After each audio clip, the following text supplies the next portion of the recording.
Nah, selamat siang teman-teman. Tujuanku mengumpulkan kalian di sini untuk siang hari ini itu adalah membahas film yang kemarin sudah kita tonton yang berjudul The Great Hack, yang mana dalam film tersebut kan ada skandal Facebook yang berkaitan sama Cambridge Analytica. Nah, dalam skandal itu kan mereka mengambil data pribadi dan juga data survei dari para pengguna Facebook itu. Nah, menurutku di skandal tersebut itu secara garis besar ada dua jenis data yang dikumpulkan dari responden itu, yang mana data pertama itu diberikan secara sadar oleh responden itu sendiri. Sedangkan yang kedua itu tuh bisa dibilang data pribadi yang diambil secara diam-diam sama Cambridge Analytica itu untuk digunakan demi kepentingan mereka sendiri gitu. Yang mana mereka itu mengambil ini itu secara diam-diam menggunakan agreement atau persetujuan, yang mana persetujuannya itu juga disetujui sebenarnya sama pengguna Facebook, walaupun pengguna Facebook itu kebanyakan juga tidak menyadari gitu dengan adanya persetujuan ini.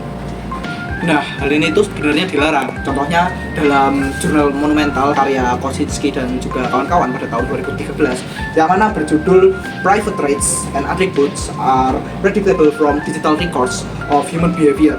Nah, dalam jurnal penelitian mereka itu dibuktikan bahwa data-data seperti survei dan juga kuis yang mana jika digabungkan dengan data-data pribadi, khususnya seperti kayak misalnya Facebook likes dan juga apa yang di-follow orang di sosial media gitu, itu kalau digabungkan bisa menjadikan data-data tersebut itu menjadi sangat bervalue gitu. Data-data seperti itu bisa digunakan untuk memprediksi kayak contohnya ke preferensi politiknya ataupun pandangan agamanya gitu. Yang mana lebih ngerinya lagi itu nggak cuman menyangkut satu orang aja, yang mana data-data seperti ini itu bisa digunakan untuk memprediksi ataupun bisa dibilang kayak mempengaruhi orang-orang lain yang memiliki bisa dibilang aktivitas ataupun kegiatan yang serupa di media sosial gitu. Oke, jadi menurutku ya, mengapa data tersebut kemudian strategis bagi organisasi ataupun politik? Karena data ini ternyata punya nilai karena bersifat personal, masif, dan bisa memprediksi targeting iklan dengan akurasi tinggi bagi pihak politik.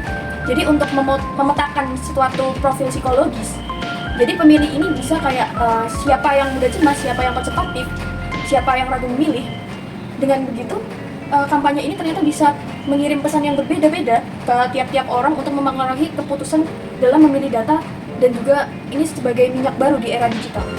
Nah, menurutku nih guys, dalam kasus kali ini sistem informasi manajemen itu juga bisa dibilang ada fungsi gitu atau peran, yang mana sistem informasi manajemen itu berperan sebagai alat ekstraksi atau alat pengambilan data, yang mana si Cambridge Analytica itu memanfaatkan sistem informasi manajemen untuk menjadi alat ekstraksi dengan cara mencari celah dari arsitektur perangkat lunak si Facebook itu sendiri. Yang mana dalam pengambilan data itu ada dua tahapan penting. Yang pertama, tahapan pertama itu data extraction, yang mana di tahap ini itu membutuhkan sebuah pintu masuk, yang mana pintu masuknya itu sendiri adalah survei yang berjudul This is your digital life, yang mana dari survei itu nanti begitu ada token yang masuk atau bisa dibilang ya autentikasi yang masuk kepada pengguna. Nah, itu tuh autentikasinya itu secara otomatis memberikan akses ataupun persetujuan untuk si Cambridge Analytica ini untuk meng-scrap atau mengambil data-data pribadi dari pengisi survei gitu.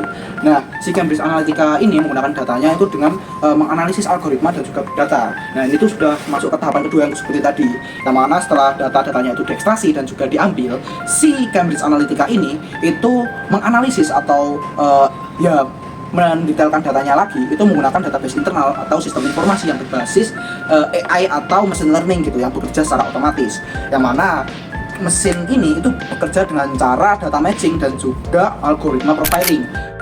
Oke, jadi menurutku tahap penyalahgunaannya ini terjadi ketika penyebaran data ini ternyata legal karena user setuju melalui TOS, yang kemudian menimbulkan suatu permasalahan. Di antaranya Facebook ini gagal dalam mengawasi data tidak hanya untuk riset akademik saja, tapi ternyata bocor kemana-mana. Kemudian Cambridge Analytica ini melanggar kontraknya serta menjual bahkan menggunakan data untuk kampanye politik.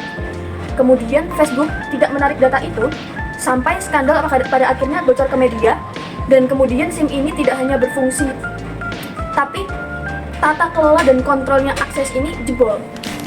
Nah, dari semua yang kita udah bahas barusan, muncul pertanyaan baru lagi nih, apakah kasus ini termasuk dalam ranah cybercrime ataupun kejahatan cybersecurity gitu. Nah, jujur karena aku sendiri kurang paham soal hukum dan juga cybercrime, aku bakal bahas, lebih tepatnya menyampaikan bahasanku sama AI aja barusan. Nah, apakah kasus ini tergolong dalam cybercrime ataupun kejahatan cybersecurity? Jawabannya jelas tergolong. Nah, kenapa? Ya, walaupun dalam kasus ini orang yang mengumpulkan data itu tidak menggunakan metode peretasan konvensional seperti phishing ataupun malware, kasus ini tuh tetap memenuhi unsur kejahatan cyber gitu, yang mana ada dua aspek yang membuat kasus ini tergolong sebagai kejahatan cyber. Yang pertama itu adanya akses dan juga pembinaan data ilegal, yang mana terjadi pelanggaran komitmen akses atau breach of terms, yang mana data yang awalnya itu diizinkan oleh Facebook itu hanya sebagai apa ya namanya, kalau nggak salah itu hanya untuk riset akademis non komersial, itu justru dipindahkan dan dijual kepada Cambridge Analytica tadi. Nah, secara hukum cyber ini tuh dikategorikan sebagai pencurian data. Nah, untuk aspek kedua itu adanya pemanenan data massal tanpa persetujuan gitu. Yang mana tadi kan diberitahukan gitu bahwa si sistem dari survei ini itu mengekstrak data dari 87 pengguna secara pasif melalui fitur data teman, yang mana 87 juta ini tidak memberikan persetujuan gitu untuk memberikan datanya kepada si pembuat survei. Jadi menurutku aspek keamanan informasi yang gagal dilakukan sama Facebook dan juga Cambridge Analytica ini adalah privasi data pengguna dan juga kontrol akses. Jadi data pengguna itu dikumpulkan melalui kuis This is your digital life. Masalahnya data yang dikumpulkan itu nggak cuma dari penggunanya aja, bahkan merambat sampai ke teman-teman dari penggunanya ini yang sama sekali nggak ikut kuis.